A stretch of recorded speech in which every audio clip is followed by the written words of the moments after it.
स्मरं कंजं गुंजं मधुपरविन्दं जलधरं ललामं सौत्रामं गगनविजातोयमुदुपम् हरिं हारं हारं हरतनयहारं हरिधनुः कविं जीवं सौम्यं जयति रघुनाथोऽधिकुधरम्। सुप्रभातम, सर्वेभ्यो नमः। प्रिय विद्यार्थियों, आज योग शास्त्र की इस कक्षा में हम पतंजलि द्वारा कहे गए पंचम सूत्र के व्याख्यान का श्रवण करेंगे। अभी तक आपने यह जान लिया है कि चित्त की वृत्तियों का निरोध ही योग है और वैसी स्थिति होने पर दृष्टा का अपने ही स्वरूप में अवस्थान हो जाता है और वैसा न होने पर जिस तरह का स्वरूप पुरुष का रहता है उसे हमने वृत्ति सारूप्य मितरत्र इस सूत्र के व्याख्यान में जाना। अब ये वृत्तियां असंख्य हो सकती हैं। मूलतः त्रिगुणों के प्रभाव से, सत्व रज और तम के भेद से इनका स्वरूप हमने देखा कि ये सात्विक, राजसी और तामसी वृत्तियां देखा जाए तो असंख्य होंगी, क्योंकि चित्त सतत भिन्न भिन्न विषयों में आकृष्ट हो रहा है। ये जो चैत्य व्यापार है ये निरंतर चले ही जा रहे हैं, इसीलिए ये वृत्तियां असंख्य हो सकती हैं, लेकिन इनका निरोध संभव है। इसीलिए तो पतंजलि ने कहा योगश्चित्त वृत्ति निरोधा, और यह प्रतिज्ञा करते हुए उन्होंने इस शास्त्र का प्रणयन किया। अर्थात ये वृत्तियां असंख्य हो, कोटि कोटि हो, तब भी इनका निरोध संभव है। तो निरोध की प्रक्रिया को जानने के पूर्व निश्चित रूप से यह जानना अनिवार्य है, आवश्यक है कि वृत्तियां कितने प्रकार की हो सकती है। तो पतंजलि अपने इस अगले सूत्र में इसी तथ्य को स्पष्ट कर रहे हैं और कह रहे हैं वृत्तयः पंचतयः क्लिष्टाः अक्लिष्टाः। तो वृत्तियां 5 प्रकार की होती हैं, लेकिन ये क्लिष्ट और अक्लिष्ट हो सकती हैं। अब पहले क्लिष्ट और अक्लिष्ट का स्वरूप इस सूत्र में स्पष्ट करेंगे, उसके पश्चात ये 5 भेद कौन से हैं इसे अगले सूत्र में वे कहेंगे, क्योंकि बड़ा ही क्रमिक व्याख्यान यहाँ चल रहा है योग सूत्रों के माध्यम से। तो सबसे पहले आप भी जानिए कि ये क्लिष्ट और अक्लिष्ट क्या है। तो जो अविद्या आदि 5 क्लेश है, इनके विषय में आगे और हम विस्तार से जानेंगे, किंतु हमने पूर्व की कक्षा में जब सामान्य रूप से चारों पादों का सारांश जाना था, तब आपको इस विषय में बताया गया था कि यह 5 जो क्लेश हैं, अविद्या, अस्मिता, राग, द्वेष और अभिनिवेश, इन 5 क्लेशों से उत्पन्न होने वाली जो वृत्तियां हैं, जो कर्म संस्कार समूह को उत्पन्न करती हैं, ये वृत्तियां क्लिष्ट हैं। और जो विवेक ख्याति विषयक गुणों के कार्य की विरोधिनी वृत्तियां होती हैं, वे अक्लिष्ट होती हैं। अब ये जो क्लिष्ट और अक्लिष्ट वृत्तियां हैं, यह इनका स्वरूप किस तरह से होता है, इनका जो कार्य व्यापार है वह कैसा होता है कि क्लिष्ट वृत्तियों के प्रवाह में अक्लिष्ट वृत्तियां भी आती हैं और अक्लिष्ट वृत्तियों के प्रवाह में क्लिष्ट वृत्तियां भी आती है, किंतु ये एक दूसरे से प्रभावित होकर के वैसी हो जाती है ऐसा नहीं। जब विरुद्ध अवसर प्राप्त होते हैं, अर्थात अभ्यास और वैराग्य की जब दशा होती है, तो जो वृत्तियां हैं, वे वृत्तियां जो क्लिष्ट हैं वे क्लिष्ट ही रहती हैं और जो अक्लिष्ट वृत्तियां हैं उनका उदय होता है। और अक्लिष्ट वृत्तियों के प्रवाह में जब विरोधी अवसर आते हैं, अर्थात विक्षेप जो अंतराय हैं वे आते हैं, तब भी जो क्लिष्ट वृत्तियां हैं वे क्लिष्ट ही होती है, अक्लिष्ट नहीं हो जाती। अर्थात ये अपने स्वभाव को कभी नहीं छोड़ती, चाहे ये अपने जो परिमंडल में कितनी ही विरोधी वृत्तियों से घिर जाएं। और ये जो क्लिष्ट वृत्तियां होती है ये क्लिष्ट संस्कारों को उत्पन्न करती है। पुनः क्लिष्ट संस्कार जो होते हैं वे क्लिष्ट वृत्तियों को उत्पन्न करते हैं। इस तरह से ये क्रम चलता रहता है। जो अक्लिष्ट वृत्तियां हैं वे अक्लिष्ट संस्कार से उत्पन्न होती है और अक्लिष्ट संस्कारों को उत्पन्न करती है। अब जो अक्लिष्ट संस्कार है वे पुनः अक्लिष्ट वृत्तियों को उत्पन्न करते हैं। अभी और इसको हम विषय को जो है वह इसको खोलते हुए और इसको स्पष्ट करते हैं कि ये जो वृत्तियां हैं ये किस तरह से एक दूसरे के साथ रहते हुए भी एक दूसरे के स्वभाव को प्राप्त नहीं करती। जो क्लिष्ट है वे क्लिष्ट ही रहती हैं, जो अक्लिष्ट है वे अक्लिष्ट ही रहती है। और ये चित्त में यह प्रवाह चलता ही रहता है। लेकिन जब योग के मार्ग पर साधक प्रवृत्त होता है तो इन क्लिष्ट वृत्तियों का शनै शनै ही नाश होता चला जाता है और ये दग्ध बीज की भांति हो जाती हैं और फिर पुनः पुनः इनमें से नए संस्कार का उदय नहीं होता। लेकिन अब ये जो वृत्तियां हैं ये किस प्रकार से इस चित्त को इस प्रपंच में बांधे रखती है, क्योंकि मनुष्य का चित्त कभी भी पूर्ण रूप से सामान्य दशा में चित्त वृत्तियों से मुक्त नहीं हो सकता। सामान्य दशा में अभी हम असंप्रज्ञात योग की या संप्रज्ञात योग की चर्चा नहीं कर रहे हैं। इसीलिए जब जब चित्त जिस जिस स्थिति में जाएगा वैसी वैसी चित्त की वृत्तियां होती जाएगी। हमने पहले भी जाना है वर्तते अनया रीत्या। तो जिस स्थिति में चित्त रहेगा वैसी वैसी असंख्य वृत्तियां उसकी होती चली जाएगी। लेकिन फिर भी इनका 5 प्रकार से विभाजन किया जाएगा जो भी हम आगे देखेंगे। तो जो क्लिष्ट और अक्लिष्ट ये जो विषय है इनको थोड़ा हम और स्पष्ट रूप से भाष्यकार की दृष्टि से भी जान लेंगे कि भाष्यकार ने यह स्पष्ट किया है कि जो क्लेश संस्कारों से बनने वाली वृत्तियां होंगी और जो कर्माशय नामक संस्कारों के प्रचय अर्थात समूह के लिए क्षेत्र बनने वाली होंगी। क्षेत्र अर्थात उसका उत्पत्ति स्थल, खेत जैसे होता है ना, बीज जहां हम वपन करते हैं, बोते हैं, वहां पर फिर नया पादप उत्पन्न होता है, वह वृक्ष बनता है, फिर उसमें फल फूल आदि प्राप्त होते हैं और फिर हमें बीज प्राप्त होता है।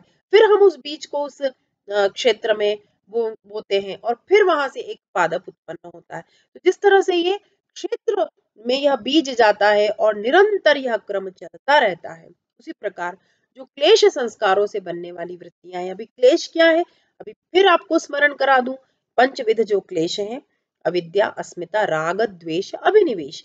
इन क्लेश के संस्कारों से बनने वाली जो भी वृत्तियां होंगी वे क्या करेंगी, वे कर्माशय नामक संस्कारों के प्रचय अर्थात समूह के लिए क्षेत्र बनेंगी और उन्हें बार बार इस तरह से उत्पन्न करती रहेंगी। तो ये वृत्तियां क्लिष्ट कहलाती हैं। क्लेश से उत्पन्न होने के कारण इन्हें हम क्या कहेंगे, ये वृत्तियां कैसी है, क्लिष्ट है। ये क्लेश को ही जन्म देंगी और क्लेश से ही उत्पन्न होंगी। इस प्रकार ये क्लेश कारण वाली जो युक्त वृत्तियां हैं, क्लेश युक्त वृत्तियां हैं, ये क्लिष्ट कही गई हैं। ये कर्माशय संस्कारों के समूह को उत्पन्न करती है। इसीलिए भाष्य में कहा गया है कर्माशय प्रचय क्षेत्री भूताहा। ये जो क्लिष्ट वृत्तियां हैं इनके लिए कहा गया है। प्रचय का अर्थ होता है समूह और जो क्षेत्रीय भूताहा इसका अर्थ मैंने आपको भी स्पष्ट किया कि खेत या उत्पत्ति स्थल बन जाती हैं ये वृत्तियां और कर्म संस्कार के समूह को निरंतर उत्पन्न करती रहती हैं। ये सभी वृत्तियां क्लिष्ट कहलाती है। तो मुझे लगता है अब आपको यह स्पष्ट हुआ होगा कि क्लिष्ट वृत्तियां क्या है। अब अक्लिष्ट वृत्तियां क्या है, तो इसके बिल्कुल विपरीत आप देखिए। क्लिष्ट वृत्तियां आपको क्लेशों में धकेलेंगी और क्लेश को उत्पन्न करेगी। उसी क्लेश से फिर नई क्लिष्ट वृत्तियां उत्पन्न होंगी। और इसके विपरीत जब हम अक्लिष्ट वृत्ति की चर्चा करते हैं तो ये वृत्तियां विवेक ख्याति को विषय बनाती है और जो गुण के अधिकार का विरोध करती है अर्थात जो त्रिगुणों का कार्य है उसको अवरुद्ध करती है। इन त्रिगुणों के कारण ही तो चित्त त्रिगुणात्मक है और इनके प्रभाव से ही चित्त जो है वह संपृक्त रहता है विषयों में। तो जब अक्लिष्ट वृत्तियां उदित होती हैं तो ये क्या करती है, गुणों के कार्य को रोकती है और उनके अधिकार को समाप्त करने का कार्य करती है। तो ऐसी वृत्तियां जो है, जो कि विवेकक ख्याति को जन्म देती है, विवेकक ख्याति को विषय बनाती है, ऐसी वृत्तियां अक्लिष्ट कहलाती है। और एक और विषय जो मैंने आपसे अभी संक्षेप में कहा, उसको थोड़ा और पुनः विस्तार दे देती हूँ कि ये वृत्तियां कभी भी अपने स्वभाव को नहीं छोड़ती हैं। क्लिष्ट वृत्तियों के प्रवाह में पड़ने पर भी अक्लिष्ट वृत्तियां अक्लिष्ट ही रहती हैं, क्लिष्ट नहीं हो जाती। अर्थात विपरीत धारा में भी पड़ने पर ये विरुद्ध संसर्ग से इन पर कोई प्रभाव नहीं पड़ता। तो अक्लिष्ट वृत्तियां अक्लिष्ट ही रहती हैं और क्लिष्ट वृत्तियां क्लिष्ट ही रहती हैं। अब कोई यह कहे कि मनुष्य तो हमेशा क्लेश युक्त ही रहता है, क्योंकि एक सामान्य मनुष्य की यही दशा है, तो अक्लिष्ट वृत्तियां कैसे संभव होती है, कब होती है? क्योंकि एक शंका होती है, यह संशय हो सकता है कि क्लिष्ट वृत्तियों के बीच में अक्लिष्ट वृत्तियों की स्थिति संभव कैसे है, और यदि ऐसा है तो अक्लिष्ट वृत्तियों का उदय ही नहीं होगा, क्योंकि अनादिकाल से हम देख रहे हैं कि प्रत्येक प्राणी तो क्लेश युक्त वृत्ति में ही अपना जीवन बिता देता है। उसका चित्त क्लिष्ट वृत्तियों के प्रवाह के रूप में ही विद्यमान रहता है। इस क्लिष्ट वृत्ति के प्रवाह में यदि हम अक्लिष्ट वृत्ति का उदय और उसकी सत्ता को हम स्वीकार ही नहीं करें, तो फिर विवेक ख्याति कभी भी संभव नहीं होगी और कभी भी कैवल्य की कोई संभावना ही नहीं बनेगी। इसीलिए यह स्पष्ट किया गया भाष्यकार के द्वारा कि क्लिष्ट वृत्तियों के प्रवाह में भी अक्लिष्ट वृत्तियों की स्थिति होती है और अक्लिष्ट वृत्तियों के स्वरूप में भी क्लिष्ट रूप वृत्तियों का संपर्क जो है वह नहीं हो पाता। अर्थात जो क्लिष्ट वृत्तियां हैं वह क्लिष्ट ही बनी रहती हैं और जो अक्लिष्ट वृत्तियां हैं वे अक्लिष्ट ही रहती हैं। लेकिन जब हम योग मार्ग में प्रवृत्त होते हैं तो अक्लिष्ट वृत्तियों की सत्ता उदित होती है, उन्हें अवसर प्राप्त होता है। उसे पारिभाषिक अर्थ में यहाँ कहा गया कि जो क्लिष्ट वृत्तियों के प्रवाह काल में क्लिष्ट छिद्र होते हैं, जैसे कि किसी वस्त्र में कोई छिद्र है तो वहां से जो सामग्री उस वस्त्र में रखी है वह उस छिद्र से बाहर आ सकती है, अथवा उस छिद्र से कोई नई सामग्री अंदर भी प्रविष्ट हो सकती है। इसी तरह से इस क्लिष्ट काल के इन क्लिष्ट वृत्तियों के जो छिद्र हैं वे क्या है, उनके विरोधी स्थल, उन्हें क्या कहा गया, अभ्यास और वैराग्य। अर्थात जब अभ्यास और वैराग्य के मार्ग पर साधक प्रवृत्त होने लगता है तो इन क्लिष्ट वृत्तियों का क्षय होना शुरू हो जाता है और अक्लिष्ट वृत्तियों का उदय होना आरंभ होता है।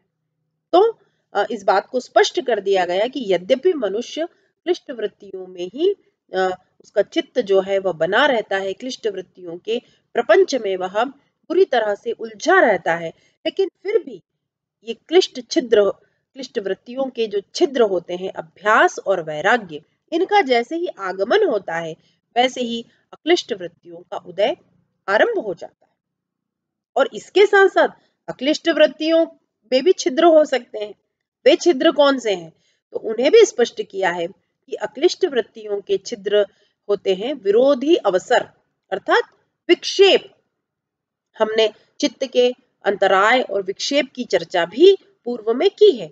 विशेष रूप से आगे हम देखेंगे व्याधि, स्त्यान, अन्यमनस्क, दौर्बल्य इत्यादि जो स्थितियां हैं उनको हम जानेंगे। ये सभी चित्त के अंतराय हैं, विक्षेप हैं। उनके कारण क्या होता है, अक्लिष्ट वृत्ति का उदय हुआ और यदि चित्त इन विक्षेपों में उलझ गया तो फिर अक्लिष्ट वृत्तियां क्षीण होने लगती है। तो इस प्रकार से क्लिष्ट वृत्तियों के भी छिद्र है, उनके लिए भी अवसर है, उनमें भी अक्लिष्ट वृत्तियों को प्रविष्ट होने का अवसर है और अक्लिष्ट वृत्तियों के उदय होने पर भी उनमें भी क्लिष्ट वृत्तियों को प्रवेश होने का अवसर है। लेकिन ये दोनों वृत्तियां अपने अपने स्वरूप को त्यागती नहीं है। और इसीलिए जो कहते हैं ना कि समाधि दशा में बार बार साधक पतित हो सकता है, व्युत्थान काल हो सकता है। तो इसीलिए ये जो एक प्रकार से युद्ध है इन वृत्तियों के मध्य, ये चलता रहता है। क्लिष्ट और अक्लिष्ट वृत्तियों से उसी तरह के संस्कार उत्पन्न होते हैं। क्लिष्ट से क्लिष्ट संस्कार और अक्लिष्ट से अक्लिष्ट संस्कार। और ये वृत्तियां इन संस्कारों से जन्म लेती हैं और फिर नए संस्कार उत्पन्न करती है। और ये जो वृत्ति संस्कार का चक्र है, यह अनिशम निरंतर चलता ही रहता है। ये चक्र आवृत्त होता ही रहता है। और जब ये जो चित्त है, इसका यह जो स्वरूप है, यह परिवर्तित होता है, अर्थात समाप्ताधिकार हो जाता है, इसमें यह इन वृत्तियों का निरोध होना आरंभ हो जाता है, तब कहते हैं गुणातीत वह हो जाता है। क्योंकि अब उसमें रज तम का प्रभाव पहले समाप्त हुआ, फिर सात्विक वृत्तियां अवशिष्ट है और अंततः उनका भी अवसान हुआ। तब वह जीवन मुक्त की दशा को प्राप्त कर लेता है। और जब वह अव्यक्त प्रकृति में लीन हो जाता है, तब तो वो कैवल्य को प्राप्त करता ही। वह दशा तो कैवल्य की दशा होती ही है, जिसके लिए कहा तदा दृष्टुः स्वरूपे अवस्थानम। तो इस सूत्र में आपने यह जाना कि ये क्लिष्ट वृत्तियां क्या होती है, अक्लिष्ट वृत्तियां क्या होती है। जो क्लेश है वे कौन से हैं? तो अविद्या, अस्मिता, राग, द्वेष, अभिनिवेश, इनसे उत्पन्न होने वाली जो वृत्तियां हैं वे क्लिष्ट हैं। वे क्लिष्ट संस्कार को ही जन्म देती हैं और पुनः पुनः उन्हीं संस्कारों से बनती चली जाती है। इनके विपरीत जो अक्लिष्ट वृत्तियां हैं वे विवेक ख्याति को अपना विषय बनाती है और इस तरह से अक्लिष्ट वृत्तियां अक्लिष्ट संस्कारों को जन्म देती हैं और फिर उन संस्कारों से अक्लिष्ट वृत्तियां उत्पन्न होती हैं। ये दोनों वृत्तियां साथ में रहते हुए भी एक दूसरे के स्वरूप को प्राप्त नहीं करती है। और जो एक विशेष विषय आपने जाना वो था कि जो क्लिष्ट वृत्तियों के काल में जो छिद्र होते हैं वे हैं अभ्यास और वैराग्य। यदि अभ्यास और वैराग्य का वहां प्रवेश होता है तो क्लिष्ट वृत्तियों का वह जो सभी प्रपंच है उसमें क्षीणता आती जाएगी, उसका पतन आरंभ होगा और वहां अक्लिष्ट वृत्तियों का प्रवेश होना आरंभ हो जाएगा। इसी तरह से अक्लिष्ट वृत्तियों में मनुष्य प्रवृत्त हो गया, लेकिन फिर यदि चित्त विक्षिप्त हो जाए, चित्त को अंतराय या विक्षेप का प्रभाव चित्त पर हो जाए, तो पुनः वह उन क्लेश की तरफ प्रवृत्त हो सकता है। तो इस तरह से क्लिष्ट और अक्लिष्ट के स्वरूप को हमने विस्तार से जाना। अब हम आगे के सूत्र में यह जानेंगे कि यह 5 जो भेद पतंजलि ने यहाँ संकेत तो कर दिया, वृत्तयः पंचतयः, ये 5 भेद कौन से हैं, इन्हें हम आगे के सूत्र में जानेंगे। तो आज हम इस व्याख्यान को यहीं विराम देते हैं और अगली कक्षा में हम उन 5 भेदों पर विचार करेंगे। सभी को धन्यवाद।